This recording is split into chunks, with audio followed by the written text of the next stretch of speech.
Indiana Newsdesk is made possible in part by Maller Grotner Plummer Attorneys, providing legal services to clients and the community. Maller Grotner Plummer Attorneys, understanding, expertise, results. Bloomington and Indianapolis, on the web at lawngp.com. Smithville, fiber internet, security solutions, and voice in Southern Indiana. More information at smithville.com. Bunger and Robertson, attorneys at law since 1949, utilizing experience, knowledge, and resources to help individuals and families recover in personal injury matters. Information at lawbr.com. And by WTIU members. Thank you. Coming up on Indiana Newsdesk.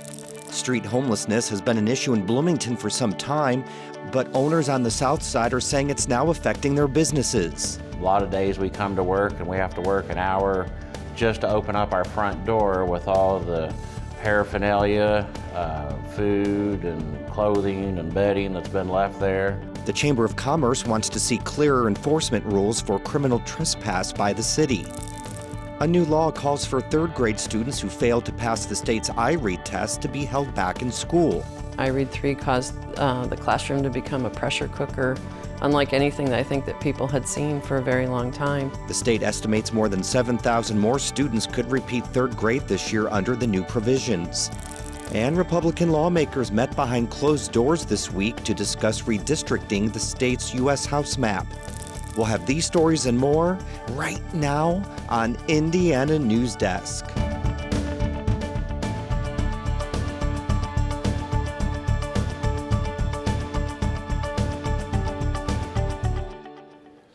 Welcome to Indiana Newsdesk. I'm Joe Wren. Well, it appears increasingly likely that Indiana Republican lawmakers will redraw the state's congressional districts to help Republicans pick up more seats.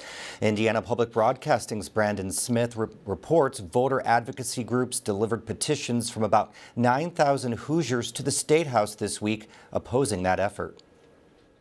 The petitions were gathered by groups that include the League of Women Voters of Indiana, Concerned Clergy of Indianapolis, Women for Change Indiana, and the Indiana Alliance for Retired Americans.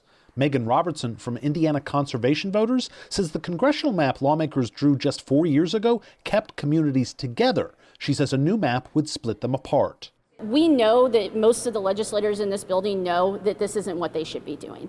Common Cause Indiana's Julia Vaughn says redrawing the districts now would send a terrible message. You are pretty much telling Hoosier voters, we don't care what you think. Don't bother to show up. Just stay home because we've already decided who is going to represent you. Vaughn says that's particularly troubling in a state that already has some of the worst voter turnout in the country. For Indiana Public Broadcasting, I'm Brandon Smith at the State House. Indiana Senate and House Republicans met in private this week to discuss redistricting in the state's U.S. House congressional map. Lawmakers in both chambers have declined to comment on what's going on behind closed doors, although Senators Spencer Deary and Greg Walker have been vocal opponents of redistricting. House Republicans who met with President Trump at the White House 3 weeks ago have come out in favor of redistricting the state in an attempt to pick up more Republican seats in the U.S. House of Representatives. For more on the push for redistricting in the state, we're joined by Whitney Downard, who has been covering the story for the Indiana Capitol Chronicle. Welcome to the show, Whitney. You know, this all stems from President Trump's request in July for Texas to redistrict its House map, which it did last month. Do you think Indiana is going to follow Texas now? It seems increasingly likely. We have had several formerly strong opponents to redistricting kind of change their tune, and we've had very few willing to come out and stridently say, no, we are against this. So it's increasingly looking likely. So how much do you think the Indiana House Republicans that trip to the White House moved the needle on this? Yeah, so it was both House and Senate Republicans who went out to D.C., and I think that it really shared how important, or emphasized how important this is to the National Republican Party and how important it is to President Donald Trump himself, who met with the leaders of both of the Republican caucuses, House Speaker Todd Houston and Senate Pro Tem Roderick Ray. Now, you reported there's been conservative groups urging Hoosiers to contact representatives and push for redistricting. Who's all behind that? Yeah, so it's part of a so-called dark money group that usually just means that the donors are not exactly very transparent and it's hard to find out who is funding these efforts, but it's a Virginia-based outfit that is linked to a longtime Republican strategist who has been based in the DC and in national politics for decades now, and that's kind of the most we know about who is pushing it, from pushing all these texts to who's your cell phones. So what do polls say about redistricting? Are these off-cycle redrawing of maps something that people want? So far, there's really only been polls from two left-leaning / moderate organizations. However, we do know that Republicans have been conducting their own polls, but Republicans have not been releasing that poll information so far. So I don't know what their numbers look like, but from the left-leaning and from the numbers from Common Cause, we know that this does not seem to be a very popular issue for Hoosiers or anybody across the country. Most Americans seem to not want mid-decade redistricting. They prefer it on that 10-year cycle that's traditionally been on. All right, Whitney Downer, thank you so much for your reporting and being on the show. Thank you so much for having me.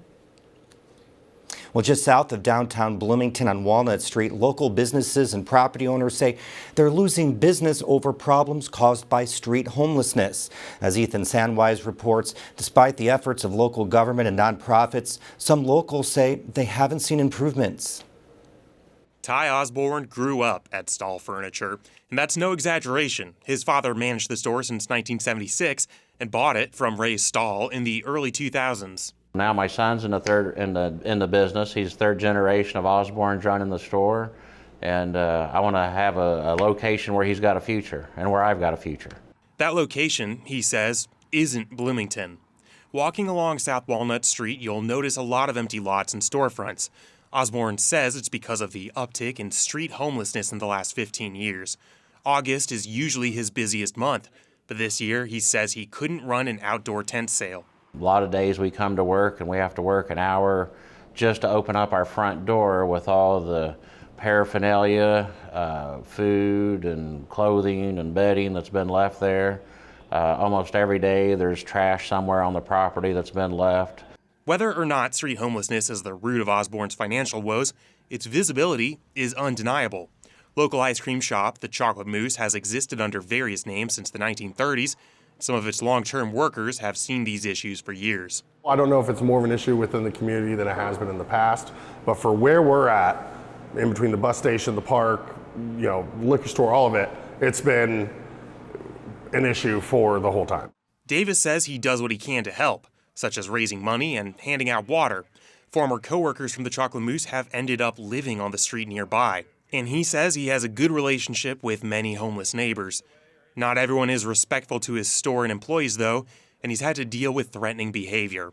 But Davis thinks the city is on the right track. It just takes time. It's not going to happen overnight, and I think it's going to be a whole community effort to really get things to continue to move forward in a significant way.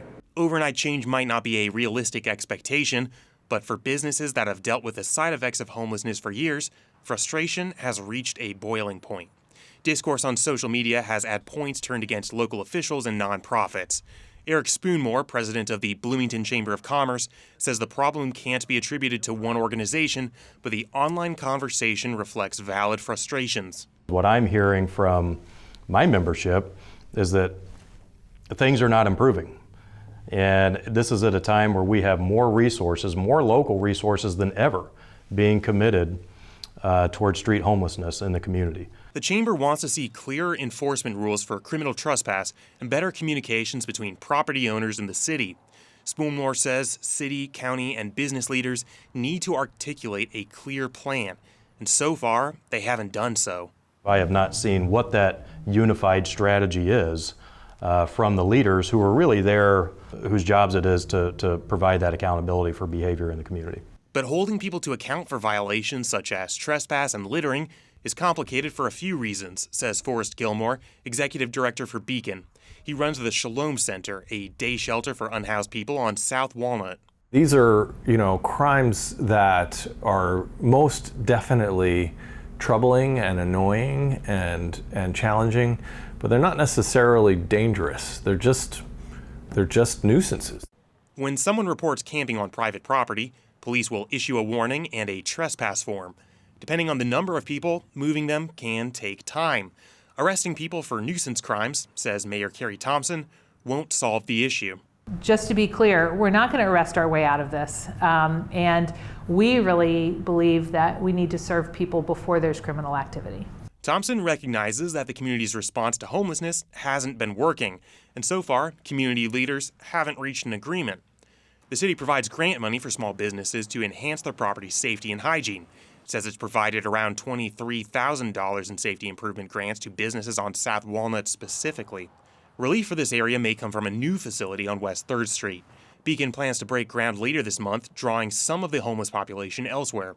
The plan is a major expansion and relocation that has received support from business leaders such as Spoonmore, who co-chaired its fundraising committee. The new center will include 25 apartments, overnight housing, and offices on site from service providers. Gilmore says it'll help a lot of people, but the issues that cause homelessness, a national drug epidemic, and generational poverty will continue to manifest in Bloomington. That's not something that services control. That's something that our society is creating. And so it doesn't necessarily indicate that services aren't working because our society is creating worse situations for people. Osborne says that even if community leaders change their approach, it's too late. There's nothing they can do at this point to make me stay here or want to stay here. The damage that's been done has been done for many, many years in this location. For Indiana Newsdesk, I'm Ethan Sandwest. Groundbreaking for Beacon's new shelter on the west side of Bloomington is scheduled for September 23rd. Well, we're joined now by Shelby Brown for more headlines from around the state. Welcome back, Shelby. Thanks, Joe. Indiana University is keeping an eye on Washington as it deals with decreased federal funding. The federal fiscal year ends this month, and Congress is sorting through the budget process. For public institutions such as IU, hundreds of millions of dollars could be at stake. The ones that impact Indiana University in a significant way in terms of order of magnitude include National Institutes of Health, National Science Foundation, and federal student aid.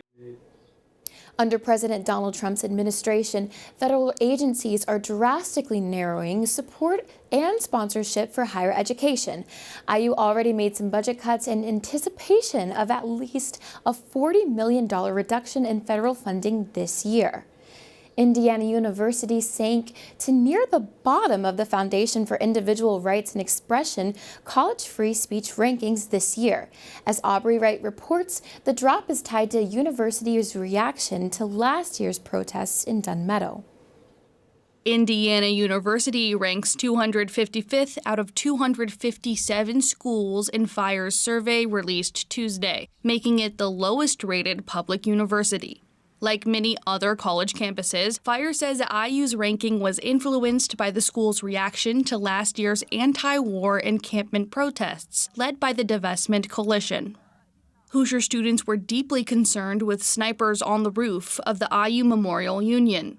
IU administrators and the Board of Trustees made significant changes to free speech policies in reaction to the protests, after dozens of encampment protesters were arrested.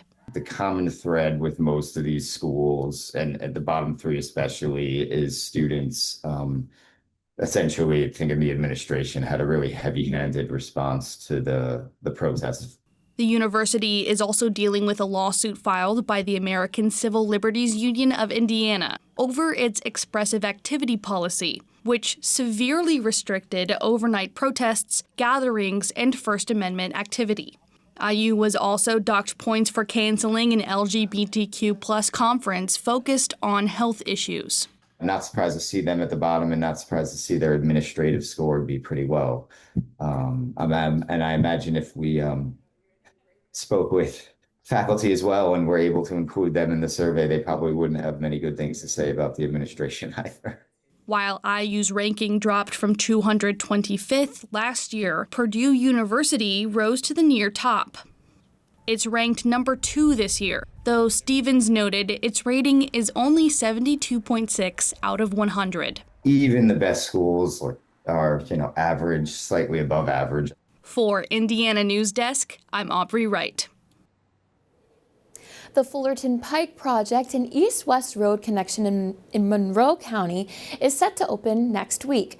Construction crews are adding finishing touches to the years-long project, which cost almost $20 million. They're finishing up asphalt lane pavement this week, and then they'll do the striping.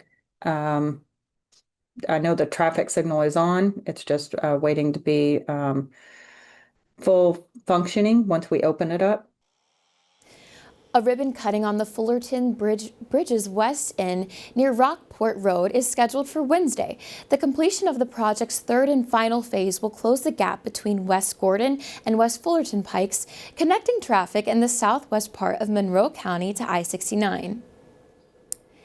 Bryan Park is now a certified arboretum, the first city park in the state to gain that accreditation. The park has achieved Level 1 certification from ArbNet, a group promoting free tree-focused public spaces. Level 1 status requires a park to have at least 25 tree species. Bryan Park is at more than 60 different species. It's kind of the crown jewel of our in-city parks. Loved by a lot. There's a lot of memorial trees here. Just an important park to a lot of people. Level 2 certification requires at least 100 different species. And Joe, Smith hopes to plant more trees and reach that mark within the next 5 years. All right, thanks, Shelby. Coming up next on Indiana Newsdesk. The possibility of third graders being held back by failed I-read test results is putting pressure on teachers and students.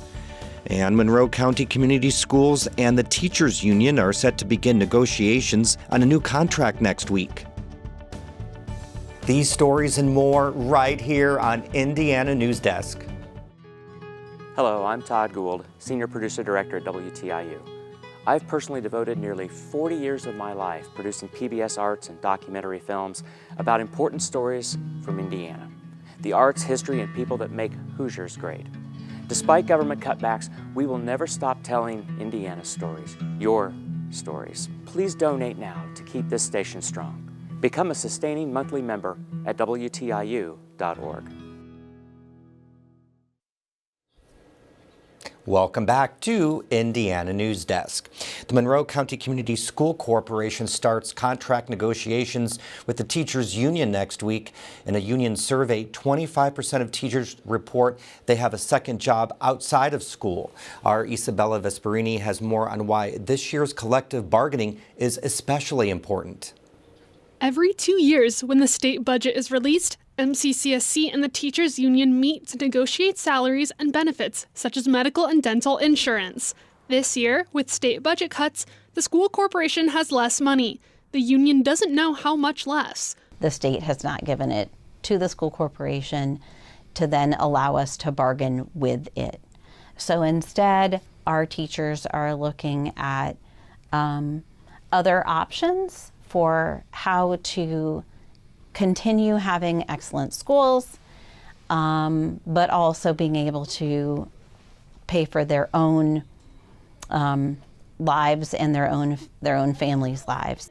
While the union reports 25% of teachers having second jobs, the Pew Research Center says the percentage nationally was 17% during the 2020-21 school year. Noble Kuchera believes that number reflects the need for affordable housing in town. When we look at addresses of teachers who are, rehired and or new hires, you will often see other counties listed as their home addresses because of Bloomington and even parts of Monroe County additionally not having affordable housing. At last month's board meeting, some teachers and community members wore red to show solidarity for teachers ahead of collective bargaining. I want our next generation of teachers, who are also parents, to have an easier time. I want them to get closer to not having second jobs and not living paycheck to paycheck. To show our intent in bargaining in good faith and to demonstrate the critical need for a fair bargaining agreement, Noble Kuchera says no one expects a significant raise. The starting teacher's salary in the 2024-25 school year was $57,750. this school year is underway with fewer teachers than last year. We strive every day to do our best. We persevere. In turn, we will execute ourselves as good faith bargainers. To us, this means the possibility of items like improved and just leaves, medical, dental, and vision insurance that will not empty our wallets before the paycheck has even been deposited. The corporation declined an interview but said in an emailed statement that it values teachers and is dedicated to an open and collaborative approach. MCCSC did not answer a specific question about 25% of its teachers having second jobs. For Indiana Newsdesk, I'm Isabella Vesperini. Teachers are being paid this year based on their last contract, which expired this summer. Indiana elementary schools are implementing a new law to hold back third graders who don't pass the state's iRead literacy test. As Ethan Sandwise reports, test scores are up across the board, but that doesn't necessarily relieve the pressure on students and teachers. Edgewood Intermediate School has seen passing rates increase 4% since 2023, a gain that third grade teacher Deborah Tanner says has as much to do with showing up for her students and making reading fun as it does with the new law. I go watch their football games or watch them cheer, play baseball, and it's not about a test score. So when I tell them, you're gonna do this and you're gonna kill it, they believe me and they give it everything they've got. iRead results help teachers track a student's progress, and Tanner says students taking the test in second grade gives her a pretty good idea which students are going to benefit most from extra intervention. Students at Edgewood have a lot of books to choose from, and they get to spend time in small groups with teachers working on subjects that interest them. But the iRead retention law does raise the stakes, and teachers feel that. I feel like it's my fault if they don't succeed, and anything we can do to motivate them, we're going to use that. Senate Bill 1 had a few items on literacy, such as requiring teachers to apply the science of reading in classrooms and creating a literacy cadre to train primary school teachers. Passing rates for iRead are up 5%, an unprecedented single-year increase, one that puts Indiana at pre-pandemic levels, but lower than previous years. The law also holds back third graders who don't pass iRead after several attempts. Based on 2023 numbers, Indiana's Legislative Services Agency estimated that more than 7,000 more students could repeat third grade this year with the new provisions. iRead 3 caused the classroom to become a pressure cooker, unlike anything that I think that people had seen for a very long time. At Templeton and Fairview elementary schools in Monroe County, 1 in 4 third graders failed to pass. The Monroe County School Corporation says most qualified for exemptions and went on to the 4th grade. Less than 1% of students in the district were held back. MCCSC declined an interview. Some kids may not be moved on to the next grade, but those are so much better determined by the educators and the families that know the specific child. The bill's author, Republican state senator and former teacher Linda Rogers, says retention is a last resort. The genesis of the bill is identifying students early when they start school in kindergarten, continue to monitor them, do a screener so we can identify students that may be at risk. Data on statewide retention won't be out until October, but since Indiana mandated use of the science-based techniques to teach reading, scores have been up in almost every district. Staff at local elementary schools say the secret is taking pressure off the students. We know that iRead's important, but we also know that our big goal is for students to read confidently and accurately. And so we feel that as long as we are teaching kids that piece, iRead will come around. But it can be hard to keep that pressure off the students. At the Project School, a K-8 charter school in Bloomington, teachers tackle literacy by tying reading to other projects, such as theater and music. The reality is if you can read but you don't want to, we haven't done you much good. Despite most of its students passing, Deersing still hears from students who worry about being held back. This mom said to me, "Oh, she's terrified. She's terrified to take this test. Occasionally, Deersing says, holding back a student can be the right move. The project school retained one student this year who failed iRead, but qualified for an exemption based on a conversation between the school and parents. But it's important, she says, that schools have the autonomy to make that decision. I think that the implications of retention are really challenging everywhere because we know there isn't great research to support retention. For Indiana Newsdesk, I'm Ethan Sandweiss. And the Indiana University basketball teams are parting with tradition to kick off the new season. Hoosier Hoops on Kirkwood, an interactive event featuring men's and women's players, is scheduled downtown on October 2nd from 8 to 10 p.m. The event includes player introductions, skills competitions, and meet and greets. Well, that's the end of this program, but our work continues online at WTIUnews.org. Have a great weekend.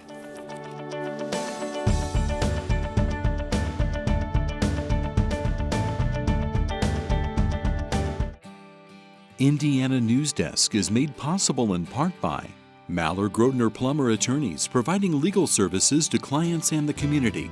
Maller Grotner Plummer Attorneys, understanding, expertise, results. Bloomington and Indianapolis, on the web at lawngp.com. Smithville, fiber internet, security solutions, and voice in Southern Indiana. More information at smithville.com. Bunger and Robertson, attorneys at law since 1949, utilizing experience, knowledge, and resources to help individuals and families recover in personal injury matters. Information at lawbr.com. And by WTIU members. Thank you.